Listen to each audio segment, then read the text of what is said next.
नमस्कार दोस्तों, SK tube में आपका स्वागत है। आज हम लोग देखेंगे टाइप्स ऑफ ऑपरेटर पार्ट 2। सबसे पहले हम लोग अरिथमेटिक ऑपरेटर के बारे में देखेंगे।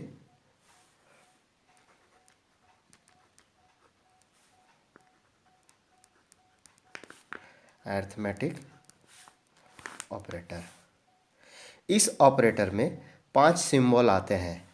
पहला सिंबल जो होता है वो प्लस, फिर माइनस, फिर मल्टीप्लाई, स्टार का मतलब मल्टीप्लाई होता है, उसके बाद डिवाइड, उसके बाद मॉड्यूलो।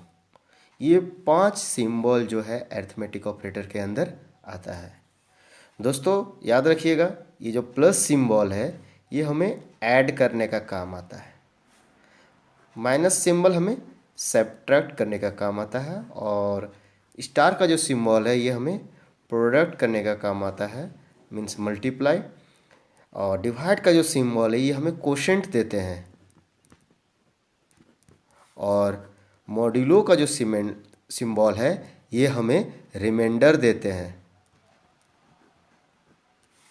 ये अरिथमेटिक ऑपरेटर के 5 सिंबल होते हैं जावा में।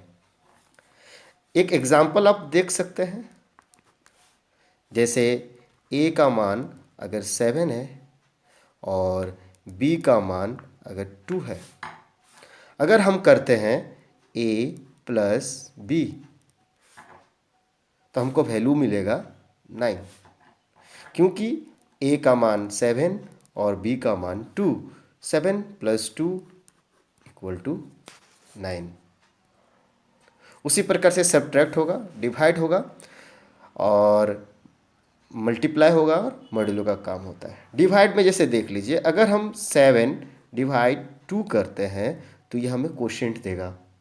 कोशेंट का मतलब होता है जब आप 7 को 2 से डिवाइड करते हैं तो 2 × 3 = 6, 1 रिमाइंडर। जब आप इस डिवाइड सिंबल का यूज करते हैं तो आपका आउटपुट जो आएगा वो 3 आएगा। जब आप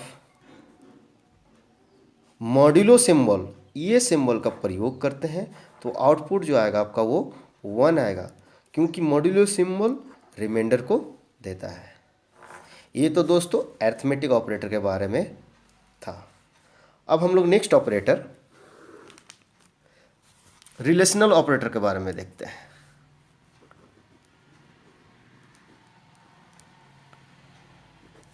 रिलेशनल ऑपरेटर, रिलेशनल ऑपरेटर का पहले सिंबल देख लीजिए दोस्तों कि क्या क्या सिंबल होता है। ये हम लेस देन कहते हैं, इसको हम ग्रेटर देन कहते हैं, उसके बाद लेस देन इक्वल टू, फिर ग्रेटर देन इक्वल टू। दोस्तों याद रखिएगा, इक्वल टू जो होते हैं वो बाद में होते हैं। ग्रेटर देन या लेस देन का सिंबल के बाद में इक्वल टू होते हैं, इसमें मिस्टेक नहीं कीजिएगा दोस्तों। उसके बाद इक्वल टू और नॉट इक्वल टू, ये 6 सिंबल जो है रिलेशनल ऑपरेटर के अंदर में आता है। सबसे पहला less than greater than, less than equal to, greater than equal to and not equal to. ये 5 जो सिंबल है वो रिलेशनल ऑपरेटर के अंदर में आता है। इसका आप एक एग्जाम्पल देख सकते हैं, जैसे ए का मान 7 है और बी का मान 2 है।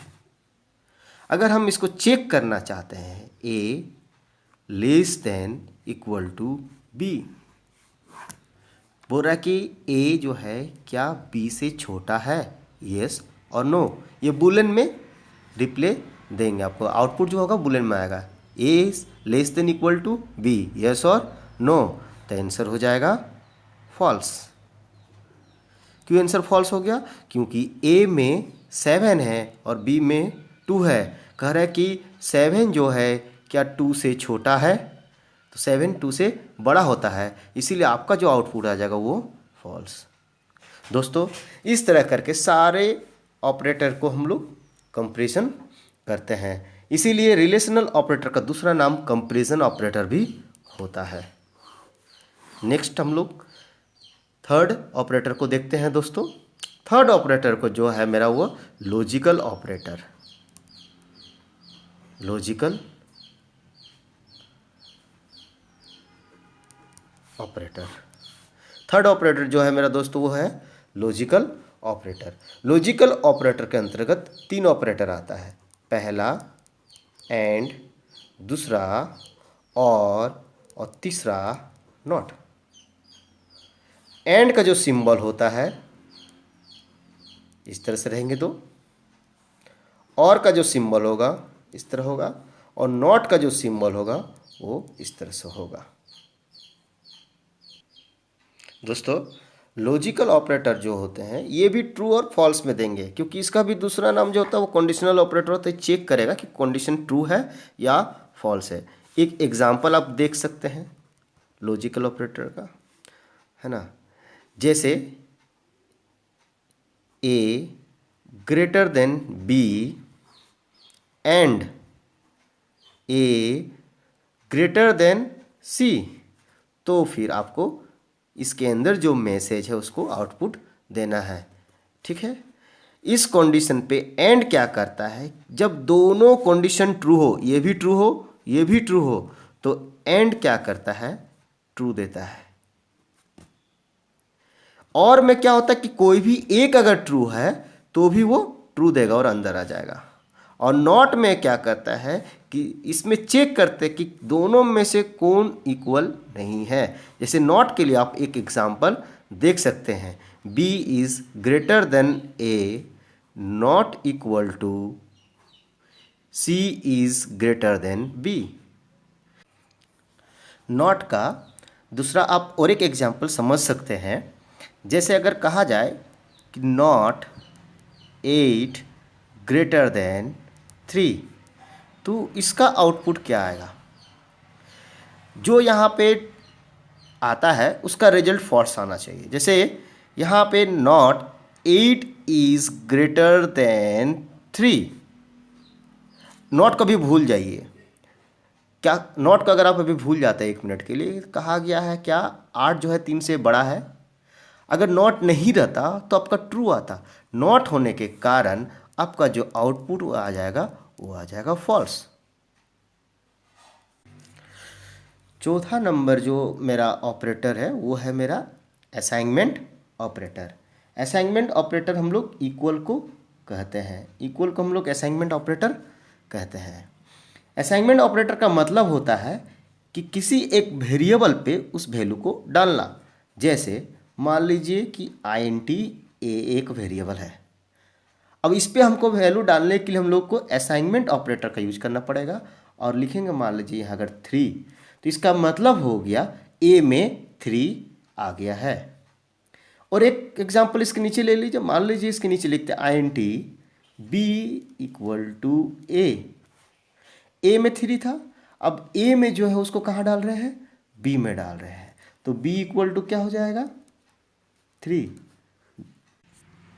आखिरी जो ऑपरेटर है वो है मेरा शॉर्ट हैंड ऑपरेटर। इस ऑपरेटर पे किसी और ऑपरेटर को, जैसे यहाँ पे बहुत सारे ऑपरेटर देखें आप, तो किसी और ऑपरेटर को छोटा रूप में दर्शाया जाता है, इसीलिए इसका नाम दिया गया है शॉर्ट हैंड ऑपरेटर। जैसे आप एग्जाम्पल के तौर से देख सकते हैं a plus equal to b। इसका मतलब है इसको अगर हम एक्सप्रेशन में बदले तो ये हो जाएगा a equal to a plus b। अगर मान लीजिए a का मान 2 था और b का मान 3 था, तो इसका जो रिजल्ट हो जाएगा a equal to 2 plus 3 equal to 5। इसे हम लोग शॉर्ट हैंड ऑपरेटर कहते हैं, क्योंकि ये विस्तार रूप था। इसको हम लोग जब छोटा रूप में लिखते हैं तो उसे हम लोग शॉर्ट हैंड ऑपरेटर कहते हैं। जैसे a into equal to c, इसका जो एक्सप्रेशन बनेगा a equal to a into सी।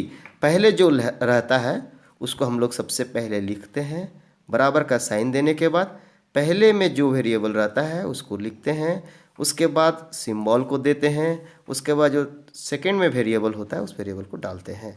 इसे हम लोग कहते हैं शॉर्ट हैंड ऑपरेटर। छोटा रूप में किसी भी ऑपरेटर को दिखाते हैं। दोस्तों, ये सारे वीडियो आपको अगर अच्छा लगा है और तो आप मेरे साथ बने रहिए। फॉर्म्स ऑफ ऑपरेटर का डिटेल अगर आपको जानना है तो नेक्स्ट वीडियो को मेरा फॉलो कीजिएगा। धन्यवाद दोस्तों।